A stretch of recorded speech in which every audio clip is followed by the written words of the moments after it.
Fala galera, aqui é Viver de Dividendos e hoje nós vamos falar do Viver de Dividendos. Bom, eu estou fazendo aí, na verdade eu estou tentando documentar, né? Nem sei se eu vou conseguir daqui para frente, né?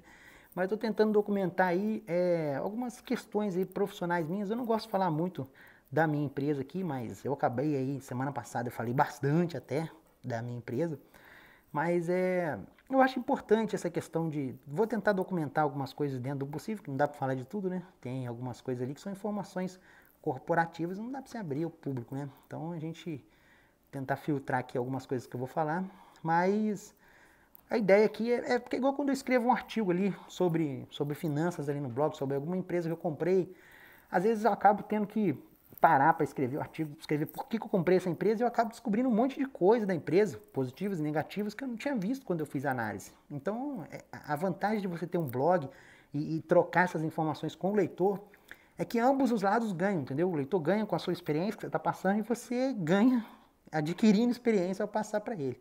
Então, às vezes, você acaba passando por determinadas coisas. Se você não colocar isso, escrever isso, sei lá, é um exercício de reflexão. De repente, eu tenho que parar aqui para fazer esse vídeo, eu tenho que auto-refletir, fazer uma auto-reflexão de tudo que ocorreu e ver o que tem de positivo, o que tem de negativo. De repente, relembrar alguns fatos. Isso é importante no processo de aprendizagem de você, assim, como um ser humano. Então, eu sempre falo pro pessoal, galera que tem gente que realmente não gosta de escrever e tal, mas sempre que possível, se você curte um pouquinho de escrever, vale a pena você abrir um blog, não importa o assunto, fale do que você quiser, mas é uma forma de você crescer e enriquecer a comunidade como um todo. Mas vamos lá, eu falei semana passada sobre um processo, minha empresa, eu trabalho numa empresa, eu tenho uma empresa de TI, né, desenvolvimento de software, que atende o pequeno varejo. E eu tô negociando com o meu maior concorrente hoje, a maior empresa aqui da minha região, para a gente poder se unir, né? Para formar uma nova empresa, tipo, fazer um processo de fusão para formar uma nova empresa maior ainda, né? Para assim poder concorrer com outros players maiores aqui no mercado. Quando eu falo outros players maiores, eu quero dizer Lynx e TOTOS, se você me entende. Então, a gente está aí tentando se juntar aí, montar uma força dessa forma para a gente crescer, não só aqui na nossa região, mas também expandir para outras regiões, né? Bom, moral da história. Aí eu cheguei lá, né? Pensei que o cara. Eu sabia que ele era maior do que eu, mas não tanto, né? Fui ver, o cara era bem maior do que eu e tal. E às vezes a gente chega com aquela intenção de comprar o concorrente e acaba sendo comprado por ele, né? Eu até brinquei com isso aí no vídeo passado, né? Então é meio complicado, mas assim, a gente está tentando alinhavar. Naquele dia que eu fiz o vídeo, semana passada, se você ainda não viu o vídeo, eu aconselho você a assistir antes de prosseguir com esse vídeo, que às vezes você cai de paraquedas aqui nesse vídeo, aí você não vai saber o que esse cara tá falando aí, mas você precisa ver o vídeo passado. Assiste lá e depois volta aqui. Mas quando eu fiz o vídeo, eu tinha acabado de fazer uma reunião no qual eu tinha apresentado os meus dados financeiros e ele também tinha apresentado os dados financeiros deles. A gente ia trazer aquelas informações cada um para sua casa e um ia avaliar ali o que ia propor para o outro a nível de percentual, quanto que cada um ficaria com a nova empresa, quem que teria que pagar para quem, ou se não iria pagar, aquelas coisas todas. Então eu vou falar um pouco sobre como eu cheguei como eu montei a minha ideia aí de mandar proposta para ele e tal. Mas a gente está fazendo reunião direta, tentando fazer o máximo de reunião possível aí, acertar o máximo de coisas possíveis na aquisição, porque, como vocês sabem, dia 12 agora de setembro, se não me engano, estamos em setembro? Estamos em agosto. 12 de setembro, eu vou viajar para a Alemanha e eu devo morar na Alemanha e tal, então, quanto o máximo de coisa que eu puder resolver antes, principalmente essa parte aí que lida com valores, que é uma coisa que não é muito legal a gente ficar conversando virtualmente, né? As outras coisas até dá pra gente resolver virtual. Mas essas questões aí, de repente, é melhor a gente aproveitar que está aqui fisicamente, que fica melhor pra gente debater. Então eu estou tentando resolver o máximo de coisas possíveis. Bom, mas assim, um questionamento que muitas vezes algumas pessoas aí, chave, né, que eu comentei, minha esposa, por exemplo, e aí eu falei com a minha irmã, que eu sempre tenho uma conversa muito boa com a minha irmã e tal, e aí ela pegou e falou assim, poxa, mas ô Viver de Dividendos, você vai colocar um sócio? Tem certeza que é isso mesmo que você quer e tal? E, pô, será que isso daí não vai ser problema? Não vai criar problema para você, não? Eu peguei e falei com a minha irmã, falei o seguinte, olha, eu tenho a seguinte visão.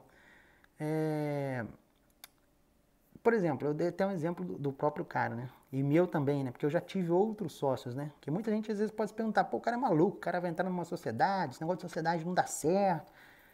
Se você for perguntar aí, no mercado você vai escutar umas 90% das histórias que os outros vão contar é de que sociedade não dá certo. Mas eu vou explicar por que sociedade não dá certo. Tem alguns pontos ali que fazem a sociedade dar certo ou não. Mas o principal deles é o que eu vou falar aqui. Bom, a maioria as duas sociedades que eu entrei, já entrei em duas sociedades que não deram certo. Inclusive essa minha empresa, que eu estou hoje, ela foi fundada a partir de uma sociedade com um amigo meu. E a empresa do cara que eu estou comprando, do meu concorrente, ela também foi fundada a partir de uma sociedade com um amigo dele. E esse amigo dele separou e tal, o cara nem fala mais com ele. E não deu, pô, deu completamente errado a sociedade. A minha também, o meu outro sócio não fala, meus outros dois sócios, né? Nessa empresa, uma outra empresa que eu tinha, também não falam mais comigo. Mas o que tinham em comum das vezes que eu fiz que deu errado? Ele só fez uma sociedade e a dele deu errado, então ele só tem experiência ruim. Eu já fiz boas sociedades e já fiz sociedades ruins, então eu sei o que deu certo e o que deu errado. Mas o que deu errado nessas duas sociedades?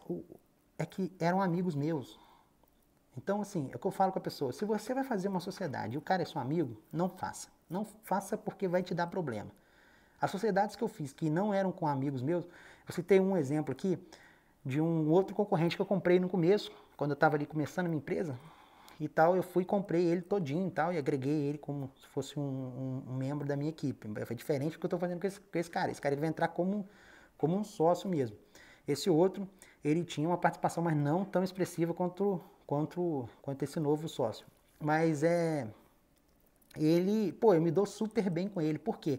O meu relacionamento com ele é sempre profissional.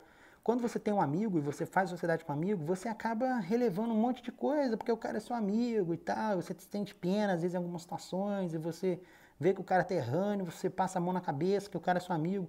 E isso daí vai destruindo a empresa com o tempo. Então, não faz bem para você, nem para a empresa. Então, eu costumo falar assim, se eu for fazer uma sociedade com algum amigo, eu não faço, eu não entro. Eu já aprendi, já errei 2 vezes, não vou errar a terceira. Não sou Yahoo para ficar errando 10 vezes, não. Então, se o cara é meu amigo, eu não entro, eu pulo fora. Porque das duas, ou uma vai acontecer. Ou você vai perder a empresa, ou você vai perder um amigo. Aliás, nas duas você vai perder um amigo. Se você perder a empresa, pode ter certeza que o amigo também você vai perder. Então, eu valorizo muito.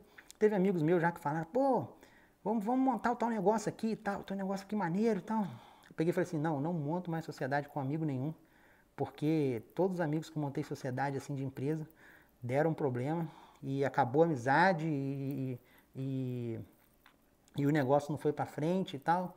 Enfim. Então eu peguei e falei isso com esse rapaz novo, que ele estava com a preocupação também, e falou, pô, eu já fiz uma sociedade que não deu muito certo, eu fico preocupado, eu quero acreditar nessa. Eu gostei da nossa proposta que a gente está querendo montar aqui, essa empresa aí, que vai ser a maior empresa da região e tal, em tamanho, número de clientes, faturamentos também. Eu gostei dessa ideia, mas eu fico meio preocupado. Eu expliquei para ele, procurei saber por que deu errado, a sociedade dele, expliquei por que as minhas deram errado. E aí eu falei com ele, a sua deu errado porque você fez com um amigo.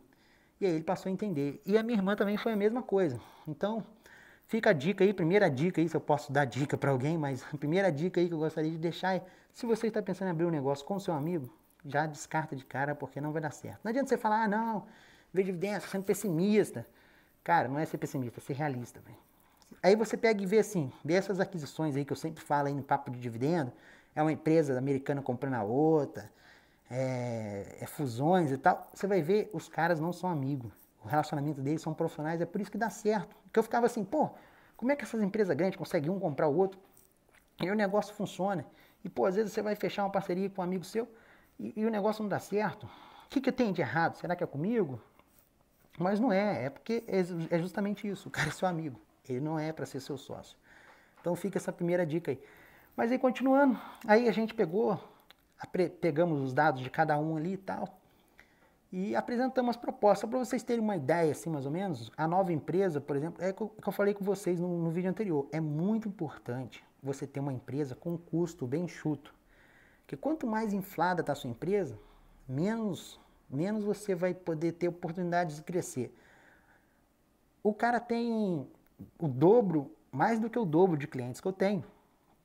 Só que é como eu falei com vocês, eu tenho aqui 3 funcionários, o cara tem 15 funcionários, 15 eu acho que 18, 19, sei lá. Cada hora aparece um funcionário novo lá que ele não me fala. Mas o cara tem acho que 15 funcionários na empresa dele, então, e ele tem o dobro de cliente que eu. Então, no máximo aí, sei lá, se ele teria que ter, seria 8 funcionários para atender esses dobro de cliente, mais do que o dobro que ele tem. Então, ele está bem inflado comparado a mim, assim, nível de custo, né? Para vocês terem uma ideia, eu fiz uma estimativa. Não, sempre quando eu falo de números aqui, é sempre tudo fictício, só para vocês entenderem a proporção da coisa, né? Essa nova empresa que a gente vai montar, digamos que ela tenha um lucro de 100 mil reais por mês. Desses 100 mil reais, do lucro atual, tipo, pegando o lucro da minha empresa, com mais somando o lucro da empresa dele, daria um lucro de 100 mil. Desses 100 mil reais, 41 mil reais veio de lucro da minha empresa, com aqueles, sei lá, 100 clientinhos. O cara, digamos que tenha 220 clientes, ele tem um lucro de 59 mil reais. Então você vê, a minha empresa é muito, mas muito mais lucrativa que a empresa dele, porque o meu custo é muito enxuto. E aí uma outra dica que eu vou deixar para vocês aqui é, muitas vezes o cara está com intenção, o cara tem a oportunidade de comprar um concorrente, mas ele não sabe o quanto pagar pelo concorrente. Como que você mensura o valor da sua empresa? Por exemplo, sua empresa hoje, se você que está me ouvindo aí é dono de uma empresa, ou mesmo que você não seja dono de uma empresa, você às vezes de repente é um advogado, tem um escritório de advocacia. Quanto que vale o seu escritório hoje? Digamos que você queira incorporar um outro escritório de advocacia de um parceiro seu. Você quer ir lá e falar, ó, vamos fazer uma fusão aqui, vou te pagar pelo seu escritório, seus clientes passam a ser meu. Ou, sei lá, de repente você aí é um doutor, é um médico, quanto que vale o seu escritório médico hoje? Como que faz para você mensurar isso? Tem uma formulazinha. Tem um primo meu, ele trabalha lá nos Estados Unidos. Pô, o moleque é cabeça, manja muito. Ele chegou a trabalhar na época com o Bank Boston, ele trabalhava medindo aqueles negócios de risco país, né? Fazia risco Brasil, não tem aquele negócio do risco Brasil, que os bancos tinham que medir e tal. E aí depois ele foi para lá com esse, ele saiu daqui do Bank Boston daqui e foi para lá para trabalhar nessa área. Depois ele pegou e mudou para uma área de aquisição lá do Bank Boston que era especializada em comprar empresas, né? Esses bancões, né, igual eu falei com vocês, a grande complexidade de estudar esses bancões é que eles têm um monte de empresa pendurada neles ali. Então, aí eu peguei e troquei umas ideias com ele, muito tempo já. Troquei umas ideias com ele de como é que ele fazia para mensurar, né? Assim, então você, olha, você leva uma série de fatores, mas se você quiser pegar aí uma coisa bem simples para você, uma fórmula simples para você pegar aí para mensurar o quanto que vale uma empresa quando você for comprar, você avalia o lucro da empresa. Por exemplo, quero comprar a padaria do fulano ali na esquina. Você pega lá o quanto de lucro que o fulano tem. Vou pegar aqui uma calculadora aqui, deixa eu ver aqui. Só pra gente jogar num papel aqui. Digamos que você foi lá e calculou lá que a padaria da esquina do cara lá tem um lucro lá de 5 mil reais por mês. E aí você quer comprar a padaria dele. Comprar a padaria inteira, vamos dar um exemplo. Aí o que você faz? Você multiplica esses 5 mil reais por 5 anos. Então, você multiplica aí 5 mil reais por 5 anos, a padaria do cara vale 300 mil. Você teria que pagar 300 mil. Quando você quer vender o seu negócio, você pega o seu lucro e antecipa 5 anos de lucro e faz o cara te pagar à vista. Você fala, ó, me dá 5 anos de lucro antecipado que eu te passo o meu negócio. É assim que funciona, para você mensurar o valor de uma empresa. Então, fica aí também aí de dica aí para quem não tem noção nenhuma dessa questão aí, quiser saber. Se você quiser ter uma noção de quanto que vale o seu negócio, ou quanto que vale o negócio que você vai adquirir, faça esse cálculo aí. Sim, é uma coisa bem básica, é como o primo falou, viver dividendos, é uma coisa assim, bem simples mesmo. Porque na realidade aqui no banco os caras devem fazer 1 milhão de cálculos lá, né? Considera patrimônio, dívida, não sei o quê. Você considerando também que a empresa não tenha lucro, né? Se a empresa não tiver lucro aí deve ser outro cálculo, né, meu amigo? Mas empresa de software é muito difícil o cara pegar uma empresa de software num prejuízo. Pode pegar uma situação, de repente, que está com fluxo de caixa um pouco deteriorado por conta das despesas muito altas. Mas, aí eu levei uma proposta para ele lá, levei 2 propostas, né? Uma deu tentando a gente se unindo aí só um percentual de cada um, mantendo o... Porque eu falei com ele, olha, independente de eu comprar você ou de você me comprar, o ideal é que a gente mantenha a mesma renda para ambos os casos. Eu não quero que você, tipo, sei lá, você ganha 10 mil reais, de repente, o mês que vem você está ganhando 5 mil reais. Não, não é essa a intenção, entendeu? Para ambos os casos. Então a gente, quando levou a proposta, tentou manter nesse patamar aí de geração aí de lucro. Então eu fiz duas propostas, uma dessa daí e a outra comigo comprando um percentual maior, porque se você for olhar assim, o meu percentual de lucro é 41% de todo o lucro da nova empresa, o dele é 59%. E eu apresentei uma outra proposta, comprando aí, vamos dizer, 8% do lucro dele para a gente ficar 50-50. Então eu ia dar um dinheiro para ele grande lá na entrada e eu passaria a ter 50% do lucro da empresa. E aí daí para frente, o que eu conseguisse fazer de bom na empresa ia ser retornado para mim e para ele em iguais proporções. Né? Mas aí a gente tá debatendo ainda, não tem nada definido. Isso aí é coisa que vai durar aí mais uma semana de discussão sobre isso. Mas vamos ver aí, né? Mas o negócio é certo, independente do que a gente escolher, a gente vai se unir e tal. Isso aí é só questão de negociação, a gente desce 1% aqui, sobe 1% lá. E também, tipo assim, não necessariamente eu preciso tipo, comprar 50% de cara. O ideal seria, a minha intenção era comprar o controle da empresa dele, mas, infelizmente, eu acho que não vai dar. Mas também, assim, eu gosto um pouco, assim, não quer dizer que eu gosto de tudo, mas tem uma metodologia que a Ambev, que o pessoal da Ambev usa, que eles costumam, quando eles vão adquirir uma empresa, às vezes eles compram lá 10%, entram lá com, não necessariamente 10% isso tudo, né? Mas eles compram um percentual lá, colocam um diretor lá dentro, né? Da administração da empresa, e o cara vai fazendo uma avaliação da empresa. Se a empresa for legal, ele pega e vai comprando mais, até ter o controle da empresa. Então, de repente, a gente pode partir para alguma negociação desse tipo, entendeu? Eu entro com um percentual ali e tal, e depois eu, de repente, coloco ali em contrato que eu tenho direito de comprar tantos por cento depois de não sei quanto tempo. Não sei, isso aí é algumas coisas que a gente está discutindo ainda. A gente estava... Ele, inclusive, até conversou com uma contadora, eu acho, contadora dele, que também fez a mesma situação, tinha uma contabilidade aqui e uma outra contabilidade aqui, aí as duas se uniram e montaram uma contabilidade maior, uma contabilidade bem grande. E aí ele foi lá trocar uma ideia com a contadora dele, como é que foi esse processo de fusão. A contadora falou, não, foi ótimo, tem os seus pontos positivos, mas tem os pontos negativos. Ela que todos os funcionários da contabilidade dela que se uniu ali, acabou, só um que ficou, o resto tudo pediu demissão, não aguentou. Que eu peguei e até falei com ele, falei, cara, conflito vai ter. Sempre, você pode esperar aí que vai ter uns funcionários que vão em contra, que vão querer brecar, que vão querer criar dificuldade e tal. E infelizmente você vai ter que degolar algumas cabeças para poder pro resto da galera entender o recado, entendeu? Então não tem jeito. Isso aí vai acontecer esses conflitos porque cada um tem uma gestão, né?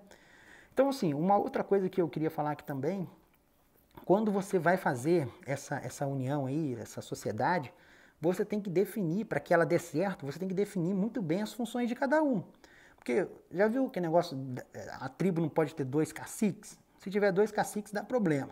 Então você tem que deixar bem claro.